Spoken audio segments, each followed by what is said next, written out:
حضرت یوسف علیہ السلام کا واقعہ پارٹ 13۔ حضرت یوسف علیہ السلام کی بنیامین سے ملاقات اور پھر بنیامین کو شاہی قید میں ڈالنا، اس واقعے کو جاننے کے لیے اس ویڈیو کو آخر تک ضرور دیکھیں۔ ہمارے چینل نمل ٹی وی کو ضرور سبسکرائب کریں۔ بسم اللہ الرحمن الرحیم۔ السلام علیکم۔ حضرت یوسف علیہ السلام کے بھائی جب دوسری دفعہ مصر میں آئے تو وہ بنیامین کو ساتھ لے کر آئے، اور حضرت یوسف علیہ السلام نے پہلی دفعہ اپنے بھائیوں کو پہچان لیا تھا، لیکن ان کے بھائیوں نے حضرت یوسف علیہ السلام کو نہ پہچانا۔ پھر حضرت یوسف علیہ السلام نے اپنے بھائیوں کی دعوت کی، اعلیٰ کھانا تیار کروایا اور اعلیٰ قسم کا دسترخوان بچھوایا، اور پھر تمام بھائیوں کو کہا کہ کھانا تیار ہے، کھانا کھائیں۔ لیکن جو ایک ماں کے بطن سے ہوں گے وہ بھائی ایک جگہ بیٹھ کر کھائیں گے۔ یہ سن کر تمام بھائی ایک جگہ بیٹھ کر کھانا کھانے لگے، اور بنیامین ایک جگہ پر بیٹھ کر رونے لگے۔ جب حضرت یوسف علیہ السلام نے یہ دیکھا تو ان سے کہا کہ بھائی تم کیوں روتے ہو؟ تو اس پر بنیامین نے کہا کہ میرا بھی ایک بھائی تھا جس کا نام یوسف تھا، اور وہ میرے بھائیوں کی غفلت کی وجہ سے اسے بھیڑیا کھا گیا۔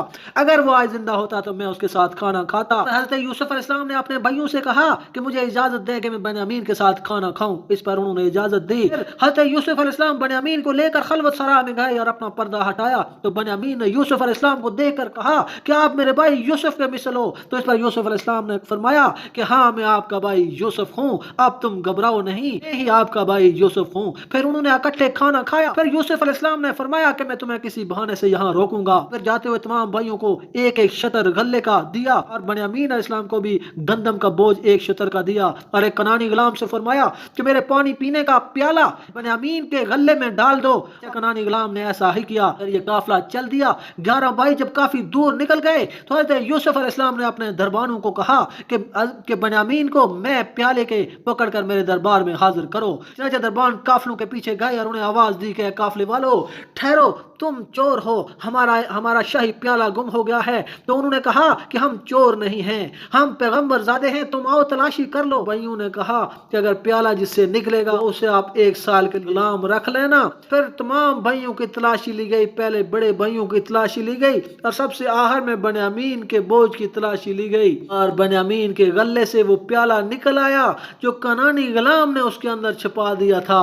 پھر بنیامین کو پکڑ کر حضرت یوسف علیہ السلام کے پاس لے آئے۔ جب بڑے بھائیوں نے یہ حال دیکھا تو وہ بہت پریشان ہوئے۔ وہ آپس میں مشورہ انہوں نے کیا کہ ہم یوسف علیہ السلام کے پاس چلتے ہیں اور ان سے کہتے ہیں کہ ہم بھائیوں میں سے کسی ایک بھائی کو رکھ لو۔ چنانچہ وہ ایک دربان کو لے کر حضرت یوسف علیہ السلام کے دربار میں حاضر ہوئے اور فرمایا عزیز مصر، آپ بہت نیک انسان ہو، آپ نے ہمارے اوپر بہت مہربانی کی، تم پر ایک مہربانی اور کر دو کہ بنیامین کو چھوڑ دو اور اس کے بدلے کسی اور بھائی کو رکھ لو، کیونکہ اس کا باپ بہت بوڑھا اور بہت ضعیف ہے، وہ یہ صدمہ برداشت نہیں کر سکے گا۔ تو اس پر یوسف علیہ السلام نے کہا کہ میں ناانصاف نہیں ہوں کہ چوری کسی اور نے کی ہو اور میں کسی اور کو پکڑوں۔ کیا تمہاری شرع اس بات کی اجازت دیتی ہے؟ چوری تو بنیامین نے کی ہے۔ تو اس پر ان کے بھائیوں نے کہا آپ سچ فرماتے ہیں، چوری کرنا اس کے حق میں عجب نہیں، کیونکہ اس کا بھائی بھی چور تھا۔ جیسا کہ اللہ تعالیٰ سورہ یوسف میں ارشاد فرماتا ہے، انہوں نے کہا اگر اس نے چرایا تو چوری کی اس کے بھائی نے بھی پہلے۔ اس بات پر حضرت یوسف علیہ السلام کو بہت غصہ آیا۔ انہوں نے دل میں کہا کہ ان بھائیوں نے تو ایسی چوری کی کہ اس کے بھائی کو باپ سے چرا کر بیچ ڈالا، اور میری چوری کا حال اللہ تعالیٰ کو معلوم ہے۔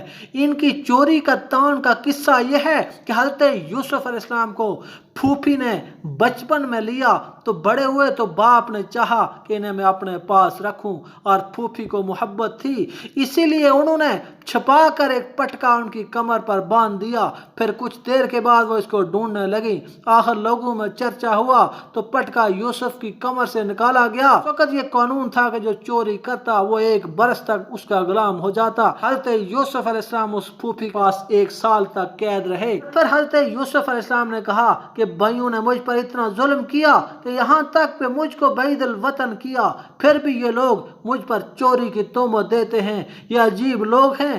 بالآخر بھائیوں نے حضرت یوسف علیہ السلام سے عرض کی کہ عزیز مصر، ان کے والد بہت ضعیف اور نابینا ہیں، ان کی جدائی میں وہ اور بھی زیادہ پریشان ہوں گے، آپ ہمارے بھائیوں میں سے ایک کو رکھ لیں اور اس کا بدلہ ہو جائے گا، لہذا اس کو چھوڑ دیجئے۔ جیسا کہ اللہ تعالیٰ قرآن پاک میں ارشاد فرماتا ہے، ترجمہ کہنے کہنے لگے اے عزیز مصر اس کا باپ بوڑھا ہے, بڑی عمر کا ہے, سو ہم آپ سے اس کے دوسرے رکھ لیں اور ہم آپ کو بہت احسان والا دیکھتے ہیں. یوسف علیہ السلام نے فرمایا کہ اگر ہم اس کے بدلے کسی اور کو پکڑیں گے تو ہم بے انصافوں میں سے ہوں گے. حضرت یوسف علیہ السلام نے فرمایا کہ معاذ اللہ ہم بے گناہ کسی کو نہیں پکڑیں گے مگر اسی کو پکڑیں گے جس نے ہماری چیز چرائی. اسلام کے بھائیوں نے پوری کوشش کی کہ وہ کسی طرح بنیامین کو چھڑا لیں, اور جب وہ ہر طرح سے ناکام ہو گئے تو پھر پریشان ہو کر ایک جگہ پر بیٹھ گئے اور آپس میں مشورہ کرنے لگے, جیسا کہ اللہ پاک سورہ یوسف آیت نمبر 80 میں ارشاد فرماتا ہے فَلَمَّا اسْتَيْأَسُوا مِنْهُ خَلَصُوا نَجِيًّا قَالَ كَبِيرُهُمْ أَلَمْ تَعْلَمُوا أَنَّ أَبَاكُمْ قَدْ أَخَذَ عَلَيْكُمْ مَوْثِقًا مِنَ اللَّهِ وَمِنْ قَبْلُ مَا فَرَضْتُمْ فِي يُوسُفَ فَلَنْ أَبْرَحَ الْأَرْضَ حَتَّى يَأْذَنَ لِي أَبِي أَوْ يَحْكُمَ اللَّهُ لِي وَهُوَ خَيْرُ الْحَاكِمِينَ. جب نا امید ہوئے اس سے تو اکیلے بیٹھے مسئلہ سمجھنے کہ پھر بولا ان کا بڑا بھائی جس کا نام شمون تھا, اس نے کہا کہ تم نہیں جانتے کہ تمہارے باپ نے تم سے لیا ہے عہد اللہ تعالیٰ کا, اور اس لیے کہ جو قصور تم پہلے یوسف کے بارے میں کر چکے ہو اس کا حال تم کو اچھی طرح معلوم ہے, لہذا میں اس ملک سے اس وقت تک نہیں جاؤں گا جب تک کہ میرا باپ اس ملک پر روانگی کی اجازت نہ دے دے, اور ممکن ہے اللہ تعالیٰ کوئی حکم کرے میرے واسطے اور وہ بہتر حکم کرنے والا ہے. اس کے بعد تمام بھائیوں کو بڑے بھائی نے رخصت کر دیا اور پھر خود وہیں رہ گیا اس امید پر کہ شاید مہربان ہو کر بنیامین کی خلاصی کر دیں. اور ایک دوسری روایت میں یوں بھی آیا ہے کہ سب بھائیوں نے کہا کہ اے عزیز مصر ہمارے چھوٹے بھائی کو چھوڑ دو ورنہ ہم زور طاقت سے لے لیں گے, کیونکہ اللہ تعالیٰ نے ہم کو ایسی طاقت دی ہوئی ہے. اور ان میں سے ایک بھائی بولا کہ ہم ایک ایک بھائی کو ایک کو لے کے جا سکتا ہے کیونکہ ہم بہت طاقتور ہیں.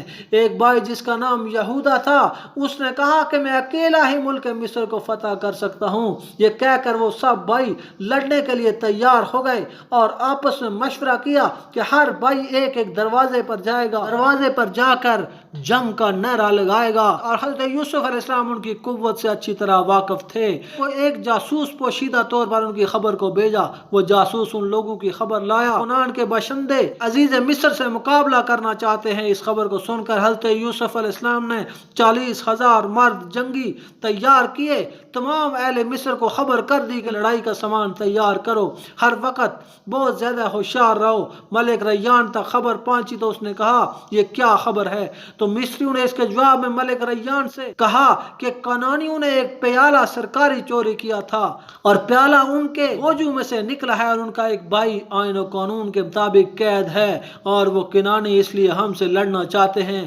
ریان نے کہا کہ میں بھی حاضر ہوتا ہوں تمہاری مدد کے لیے. حضرت یوسف علیہ السلام نے ملک ریان سے کہا کہ میں ابھی کافی ہوں, ابھی آپ کو تکلیف دینا مناسب نہیں, جب ضرورت ہوگی تو آپ کو بلا لیں گے, آپ آرام فرمائیں. اور دوسرے دن قافلے اور لشکر نے شہر کے اندر آ گئے اور بھائیوں میں سے ایک بھائی یہودا نے دروازے کے پر جا کر ایک ایسا نعرہ لگایا کہ 40,000 مرد کارزار مصر کے یک بارگی بے ہوش ہو گئے. اور شمون نے بھی دوسری راہ سے آ کر شجاعت دکھائی, اور مصر کے لشکریوں نے جب یہ حال دیکھا سب شکست پاک ہو کر پسپا ہو گئے. حضرت یوسف علیہ السلام کے 40,000 مرد سپاہ کے بیچ میں حضرت یوسف علیہ السلام تھے, اور دیکھا کہ ان کے بڑے بھائی نے ایک پتھر اٹھا کر قلعے کے کوشک کو مکان کو مارا جس سے اس کی تمام کھڑکیاں ٹوٹ گئیں. اور یہ بھی دیکھا کہ تمام لشکر مصر کا ہیبت سے پسپا ہو گیا.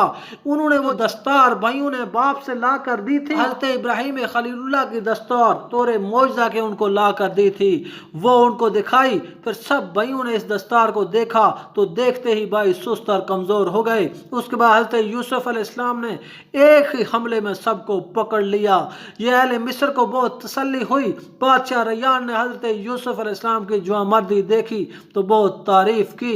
لوگوں کو اونٹوں کے بوجھ سمیت اپنے پاس بلایا کہ جانیں کہ ان کو سزا دیں، تو وہ بھائی آپس میں کہنے لگے کہ یہ کوئی ہمارے خاندان سے تعلق رکھتا ہے یا ہمارے آباء و اجداد سے ہے، اور کچھ بزرگی پائی ہے کہ ہمارا مقابل ہو کر لڑا اور ہم اس کا مقابلہ نہ کر سکے۔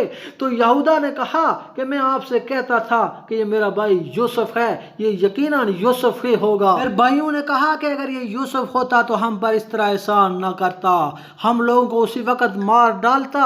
اگر یوسف نے سب لوگوں کو 3 دن تک قید رکھا، پھر جب 3 دن گزر گئے تو انہوں ان لوگوں کو بلوا کر کہا کہ تم پر بادشاہ کی طرف سے حکم تھا کہ فوراً جان سے مار دیا جائے، لیکن میں نے تمہارے ساتھ ہمدردی کی اور تمہاری رہائی دلوائی، کیونکہ تم لوگ نیک آدمی ہو اور ہم ایسے لوگوں کو پسند کرتے ہیں۔ تم کو معاف کیا، اس قید سے تم کو خلاصی دی، اب تم لوگ جہاں چاہے جاؤ۔ شمعون نے کہا کہ اے بھائیو، میں یہاں رہوں گا اور تم سب لوگ جاؤ، اپنے باپ کے پاس جاؤ اور یہ حقیقت ماجرا جا کر بیان کرو کہ اس طرح بنیامین نے چوری کی اور وہ اس کے جرم میں اسے قید کر لیا گیا، اور پھر دیکھو کہ ہمارے باپ کیا جواب دیتے ہیں۔